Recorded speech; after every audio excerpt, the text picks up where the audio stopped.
On today's show, I said goodbye to Sam yesterday and then I dragged him straight back in because he said he's been looking at the Bucks' overall outlook. This is always a fascinating conversation to have with the Bucks still trying to contend, but in an interesting spot as a franchise. So we'll look at the Bucks overall, and then we're going to lean into the Damian Lillard storyline. Could the Bucks get in the sweepstakes? And what is the NBA going to do? Are they going to block a trade to Miami? Let's talk about it. You are Locked On Bucks, your daily Milwaukee Bucks podcast, part of the Locked On Podcast Network, your team every day. You are Locked On Bucks. My name's Kane Pittman. You can see and hear me on this show Monday to Friday, and also find my work over at ESPN. And now, for the third time this week, we're very fortunate, and I am taking far too much time off this man from The Athletic and the host of the Game Theory podcast, Sam Vecenie. And as always, along with Sam's company, we appreciate the company of the listeners, whether you're watching or listening on any platform. We appreciate the support right through the offseason, Monday to Friday, particularly to those listening every day. If you haven't yet, drop a like, subscribe, comment, rate, review on whatever platform you get Locked On Bucks. We appreciate it, and it helps continuing to grow the show right through the offseason, which can be hard to do, but you guys are locked into the Bucks. Sam, you're locked into this podcast this week as well. 3 times. Are you feeling okay? What are you doing? Why are you offering your services like this? Well, I feel like the thing that we haven't talked about on the show yet is the Ashes. And I feel like we've not talked enough sufficiently about cricket here in Australia and over in England, obviously. And big setup tonight we recorded this, third one on Monday. And, Australia's chasing like 250. Let's go. We're ready to go. We're still optimistic right now. And by the time people listen to this podcast, they'll know whether we're absolute fools. And then there'll also be people that are just not 100% sure what cricket actually is. So anyway, if you want to learn about cricket, be like Sam, pack your stuff, come over to Melbourne. That's it. And It's a great place to live. You can grab beers with me and Sam. That's it. And I've got to be honest with you, and this is sacrilegious, I'm sure, to a Melburnian. I have a real respect for Stuart Broad. I love that dude. He's like the ultimate person that I have grown to love. Like, if any NBA fan has a player on an opposing team, like if you're a Bucks fan that just has this begrudging respect for Jimmy Butler, that's what this is with Stuart Broad and the Australians. I love him. I absolutely love watching him. He's the best. And he also does wear the headbands, which is kind of in the style, headband. Which is in the style of the band. We're going to get emotional now talking about wanting to have that back in the NBA. I still don't get it. I don't get it either. It's silly. It's stupid. Bring back the ninja headband, guys. Come on. We got to get serious with it. One thing I did get this offseason was the Bucks approach. Now, I think entering into this offseason, if you looked at it and you say, I don't know what the Bucks are going to do moving forward, but there was a couple of priorities. One was signing Brook Lopez. The other was signing Chris Middleton and saying, okay, this team's really good. Certainly for financial flexibility moving forward. If you didn't sign those guys, you were going to find yourself in some serious trouble. So take it anywhere you want, Sam, but I know you've got some general thoughts on the overall Bucks and where they're at. I mentioned on the podcast a couple of days ago, FanDuel has the Bucks as the third favorite for the NBA title. And my general feel, and it might just be because the Bucks have been kind of, they've had the continuity over the last few years. Obviously, a really tough exit in the first round, but it doesn't feel to me that the Bucks fans' optimism scale is reaching new heights at this point in time. They're kind of a boring team to talk about is why, right? In the offseason, we always talk about what is new and what is novel. This idea of, the Rockets are going to look brand new this year. Like, let's talk about them a lot, right? The Bucks are going to look the exact same almost this year. And I think that's fine. Like, it's what they needed to do. They had to run it back around Giannis, and they were able to accomplish that. And by the way, it seems like they staved off a real challenge from the Houston Rockets in acquiring or potentially acquiring Brook Lopez. The fact they brought Brook back is absolutely enormous to their future ceiling and their potential NBA championship hopes. bring back Robin, obviously, or bring Robin in to play with Brooke.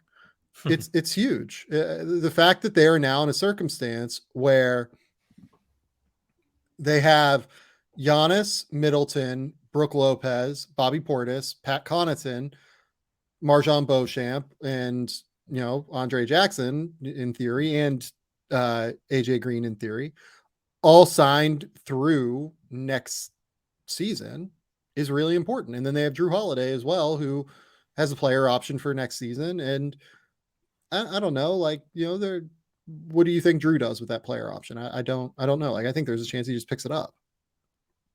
It's going to be fascinating. I do think the Bucks in general, you talk about that 2-year window, and we discussed this kind of a little bit on the podcast late last week, or certainly I did in a solo pod. Just that I think the structure of these contracts with Lopez and really Chris Middleton being on the shorter end of the scale, I think it does make sense. And I think that benefits the Bucks. And sure, you might think, okay, what's going to happen in 2 years' time? But for right now, a team that's trying to win a title this year, the shorter length of those contracts, I think, bodes well for the flexibility moving forward. And ultimately, the biggest task for this team and the front office, which is ensuring that the big fella from Greece is happy. Yeah, I mean, if you lose Brooke Lopez this year, your team gets worse. Yep. And I think it puts you at risk of losing Giannis. Mm-hmm. Now that they have Brooke Lopez back and they have retained a lot of talent, they lose Javon Carter, who's, obviously valuable. I don't want to diminish what Javon did last year, but you have Marjon Beauchamp, you bring in Malik Beasley, you bring in Robin Lopez. You should be okay at this point. Like, on some level, I think that there is enough talent here to be able to at least stay the course and continue to win 50 to 60 games per year, depending on the injury bug, right? And how many games Chris plays, how many games Drew plays, how many games Brooke plays, and just continue along the status quo. And hopefully when playoff time rolls around, the Bucks are successful. They make the finals or win a title and convince Giannis to sign an extension, right? That's ultimately what the key is. So I mentioned the fact that the Bucks, if they're the third favorite or one of the favorites in the Eastern Conference, I think we've looked at the West. It's been wild. It's stacked. I think if you're a Bucks fan, you're also keeping an eye on what the other teams are doing. Miami, which we're going to discuss a little bit more on this podcast for sure. But what did you think of Boston and the offseason they had, and kind of changing path a little bit with some of the guys that have been staples of this Celtics team knocking on the door of a title? I kind of wonder if the Boston decision was more about putting the organization in the hands of Jason Tatum and Jaylen Brown, as opposed to some of the other guys. Like Marcus Smart was the heartbeat of that team. He was incredibly important to them and everything they did, right? But Marcus Smart also was a big time leader there. And Marcus Smart, I think, had a tendency to take on some of the shots that maybe you'd like Jason Tatum and Jaylen Brown to take at times. And that's because he felt he needed to do that as the leader of the team. I think that there's a real case that putting the organization in the hands of Jaylen Brown and Jason Tatum will have real trickle-down effects in terms of some of their end-of-game execution, maybe in terms of finding answers, in the situations that they didn't have them throughout the course of the season last year. So I think there's a chance it works, but they did fundamentally alter their team by acquiring Kristaps and moving out Marcus Smart, because you get a little bit less flexible defensively, maybe is a way to put it. They become better offensively. I think Kristaps, what he did last year offensively, went so far under the radar. That guy was an absolute stud on offense last year. I think he shot like 39% from three on 29-foot threes or farther. It was absurd, the amount of spacing that he gave. And that spacing, replacing Marcus Smart with that in many lineups, is huge. Like, I think that their offense is going to be even better this year than what it was last year. Defensively, we'll see what it looks like in the playoffs. I think in the regular season, they're going to have an immense amount of rim protection between the three bigs they have in Al Horford, Kristaps, and Rob Williams. But can they bring the flexibility out when the time comes? And I think that remains to be seen. In Philly, I mean, God knows what Philly's going to look like at the end of the day. Like, and honestly, like we don't know what Milwaukee or what Miami is going to look like, and if they're going to end up with Damian Lillard. So the team that we know what they're going to look like is Boston, and I think the jury's out in terms of what that looks like. Maybe is the way to put it. So nothing gets the fans more excited than big time trades, though, and it's been interesting because the Bucks have been reported to be in the mix in certain situations, and it certainly gives the idea that they're always exploring their options. Yeah. So I want to ask you about the idea, and you mentioned Miami and Damian Lillard, obviously a big part of that conversation, about the Bucks in the future, in the near future, perhaps doing something drastic. I think it's an interesting conversation, but we'll talk about our friends at Ibotta first. I'm coming back to the US in a couple of weeks, or actually just about a week. And that means warm weather again. So I'm always trying to figure out what clothes do I need. And I don't really love shopping, but Ibotta can help you because at least you're getting a bonus back of cash because it is summer over there in the US and new season means new clothes. But your closet shouldn't be the only thing growing when you make those purchases. Now you can also watch your cash back grow with each purchase with Ibotta. Other apps give you points. They don't amount to much, but with Ibotta, you get real cash back and you can cash out to your bank account straight away, PayPal, or gift cards as well. You can earn cash back on hundreds of online brands and retailers, including Lowe's, Macy's, Sephora, Best Buy, and more. So right now, Ibotta is offering listeners $5 just for trying the app and using the code LOCKED when you register. Go to the App Store or Google Play Store and download the free Ibotta app and use the code LOCKED. That's IBOTTA in the Google Play or App Store and use the code LOCKED. We've had a lot of discussions on this show, Sam, about certain players that the Bucks have been reported to be in the mix for trades. And I would say among all of those players, not so much reporting, but just a fan favorite for the trade machine. And can you get a superstar? I think the Bucks have been in this mix of having this core four players that, by the way, won them a title, is pretty damn good and is almost going to guarantee you're going to be a top seed in the East if healthy with Lopez, Holiday, and Middleton around Giannis. But there is always the temptation in the modern NBA to have a superstar. And the idea of Giannis and Lillard together, it sounds beautiful. And it would be. But have you seen, as you're on the phones and you're listening to what the Bucks are doing, how serious have you taken all these reports that the Bucks are exploring basically every avenue to try and improve the team?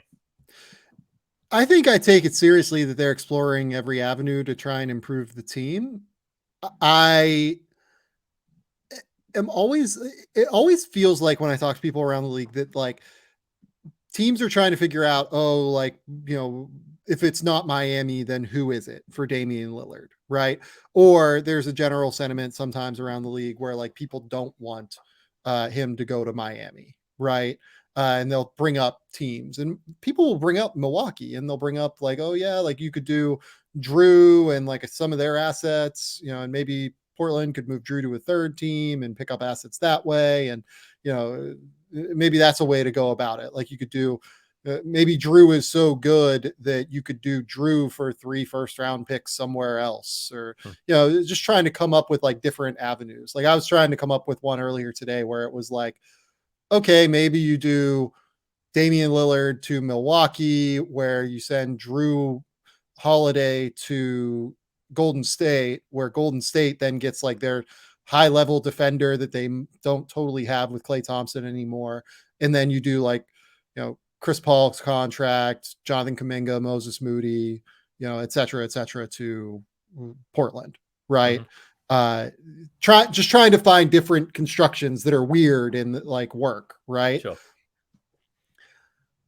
I just don't know that I'm like convinced that Drew has that kind of value league wide just because Drew is on an expiring contract at the end of the day. And Drew's expiring contract is pretty real. And he's in line, I think, to make $39 million on a player option in 2024-25.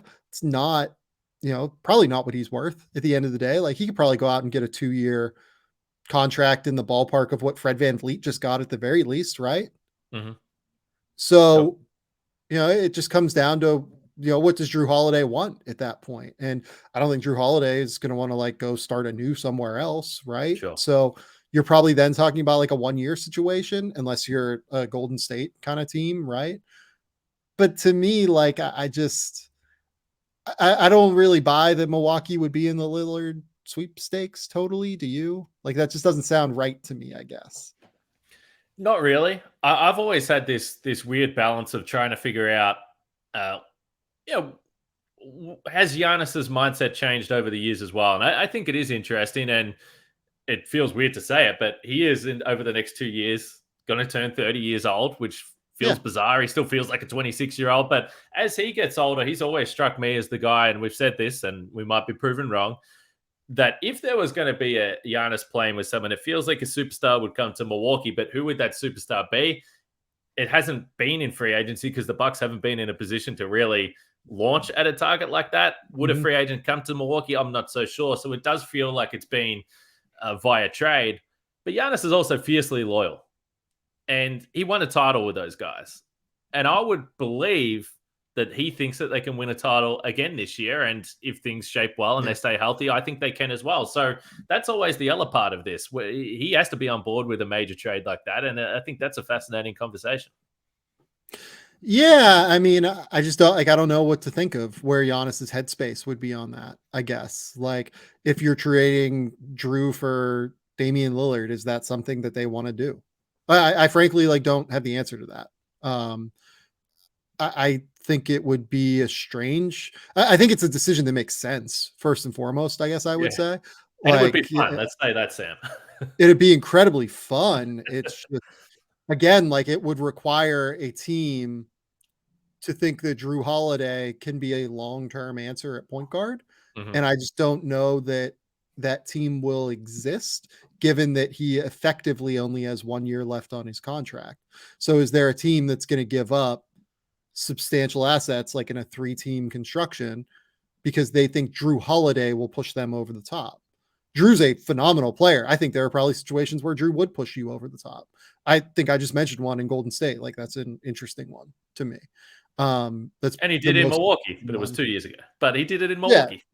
Totally. Like that's the most interesting one I could come up with, was like, I think it makes sense if you try and do that if you're Golden State, given the age of your core, given everything that you have around them. But I just don't, I don't buy it. It feels like one of those like pie in the sky situations where you try and come up with something that's cool and new and fun, and I just don't. I don't know that I buy it with Milwaukee right now and Damian Lillard.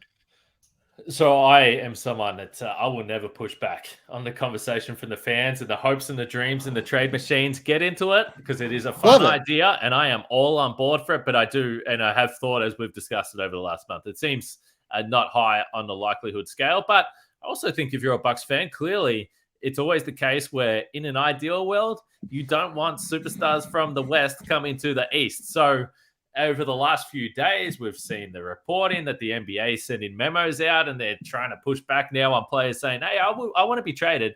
But by the way, only send me to one city. How have you viewed the Lillard, the Miami, now the NBA getting involved situation? Because it is fascinating. And I think over the last 2 years, including a countryman of mine, Ben Simmons, with the situation and how that played out, it's become fascinating to watch how these situations play out and the idea of holdouts, which is not completely foreign, but it's certainly becoming more common, the threat of that. So I don't think Damian Lillard would not play for whoever acquires him. I've always kind of felt like that was an empty threat. To me, it's more, is he going to be happy there? Like, is he going to be pumped about being there? Like, is he going to throw his all into the team? Again, knowing Damian Lillard, I would venture that he probably would, just given who he seems to be as a person.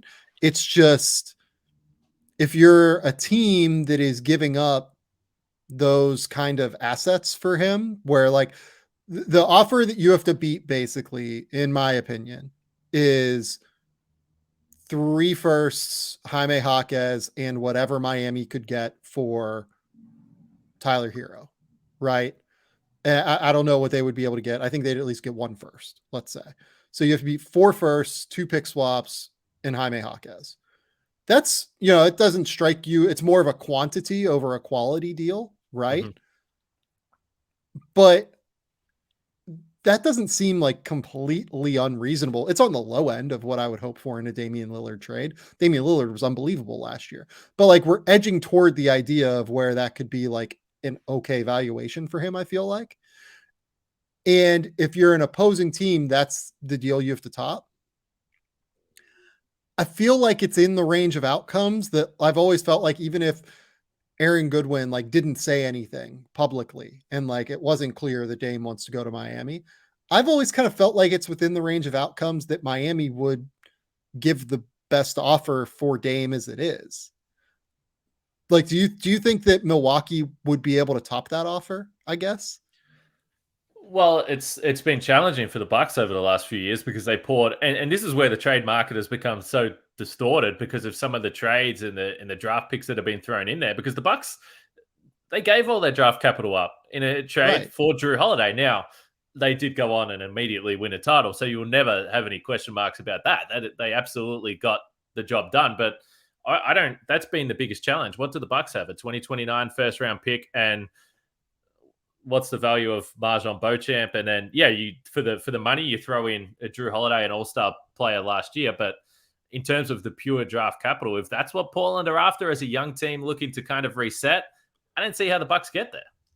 So like, let's say that you could do, I'm like trying to, just using the Golden State example, because I think that's the easiest, right? Yeah. So 3 teams, because like for sure. the salary, like you can make the salaries work on like a 3-team deal, right? Yeah. So essentially, Portland would be getting Jonathan Kuminga, Moses Moody, Marjon Beauchamp, 2 firsts from Golden State, 1 first from the Bucks, right? And then like if you want to throw a couple pick swaps in there, is that a better deal than all of these picks? Let's say 3 picks, Jaime Jaquez, 2 pick swaps. You want to throw in Nikola Jovic, be my guest, and then whatever they get for Tyler Hero, if they would go down this road.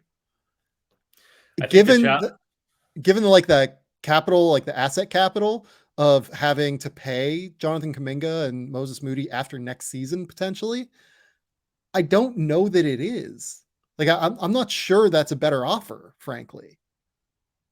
Well, the other challenge is for all those teams that you mentioned, whether it's Miami, Milwaukee, or Golden State, if they're trading, and even Golden State with the players, I mean, Steph Curry doesn't look like he's slowing down to me. Like, this looks like this Warriors team's going to be competitive for a number of years. Miami, you're assuming, would be good, particularly if they have Lillard. Same with Milwaukee, if they were able to acquire them. So the value of the draft picks probably, they're not going to be top 10 picks unless something goes drastically wrong.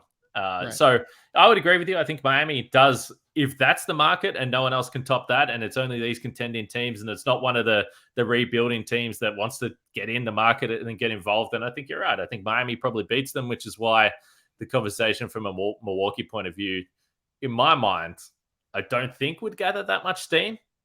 Yeah, it's fun to speculate. I like your idea with the Golden State Warriors. That's going deeper than I even allowed myself to, so I appreciate that.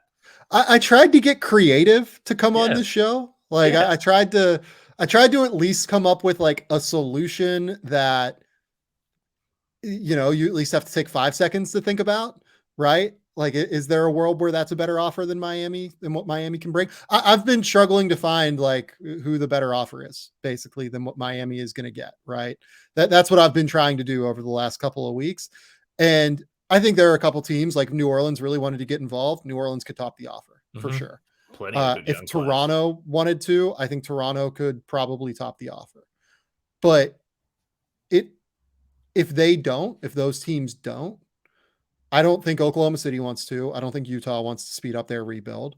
Like, it's hard for me to come up with the team that tops the offer. To me, it's like very much within the range of outcomes that Miami's best offer is the best offer for Damian Lillard, even if we separate out like all of the madness around Aaron Goodwin, threatening this and threatening that. And oh, by the way, like, let's just say in the NBA's statement, we interviewed Goodwin and Lillard and also spoke with several NBA teams to whom Goodwin spoke. Goodwin denied stating or indicating to any team that Lillard would refuse to play for them. Goodwin and Lillard affirmed to us that Lillard would fully perform the services called for under his player contract in any trade scenario. The relevant teams provided descriptions of their communications with Goodwin that were mostly, though not entirely, consistent with Goodwin's statements to us. So I think that it's, given that statement, a bit reasonable to speculate on what exactly Aaron Goodwin was saying to teams. And it's intriguing at the very least. But even if you remove that, I think it's within the range of outcomes potentially that Miami would present the best offer here, just because they are the most incentivized to present the best offer. All right, let me finish this with one question that I was asked the other day over here doing some stuff with SportsCenter. So it was a burning question, and the question was, do you think that both James Harden and Damian Lillard will be traded before opening night? Now, well, actually, I won't tell you what I said. Let me just ask you that question. Do you think both of those players, Harden and Lillard, are traded before opening night? Which, by the way, feels like it's sneaking up on us pretty quickly. Yeah, I know, right? No. I think at least one of them starts the season on their incumbent team. That's what I said. I said at least one. I said I could see one trade going through, but it just seems so complicated right now that the idea that they're both going to get done before the season, it probably benefits the teams to, we'll see how long they want to hold out, but it benefits probably Philly, maybe more so, who's like, well, I don't know what the market is for Harden. We're better off with him on the roster. Right. Yeah, I can't, that's one where I really can't find a deal. Yeah. Like, he has 1 year left on his deal. They need to acquire a star in return in order to like keep Joel Embiid happy in theory. Not to say I have inside information there, but like one would presume that Joel would be quite disappointed if James Harden departed and he was not with another star in Philly. So that's exactly where I'm struggling right now, is trying to find the actual deal that makes sense for Philly for Harden. Because the Clippers deal, even if you include Terrence Mann, which it feels like the Clippers are trying to get away with not including, I still don't think that gets it done for Philly. So, yeah, I have yet to find the solution for Philly that doesn't involve them trying to go into the season with James Harden. All right, this is the call out for the listeners now. This is what you love to do. You can get on the trade machine. You can tell us if you like Sam's idea of a 3-team trade, including the Golden State Warriors, Drew Holiday ending up there, and the Bucks getting Damian Lillard, which I think would excite a lot of Bucks fans. But let us know if you've got a deal that can trump that and how you think this could go down. Still, don't think it's likely, but it's fun to talk about. Sam, we did say originally we were going to do one podcast around 20 minutes, then 2 by 20, and then we've gradually just extended the time every single show, which is a surprise to not me or you.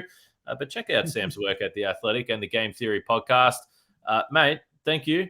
This has been a delight, as always. Of course, man. Anytime. All right. As I said, check out Sam's work over at The Athletic. Draft content for next year already coming out soon. We'll have shows right through the back end of this week and into next week. Greek national team, we've got to start talking about it. The FIBA World Cup ain't too far away, and we're all going to find out who's chasing Australia for the gold. We'll speak to you guys tomorrow.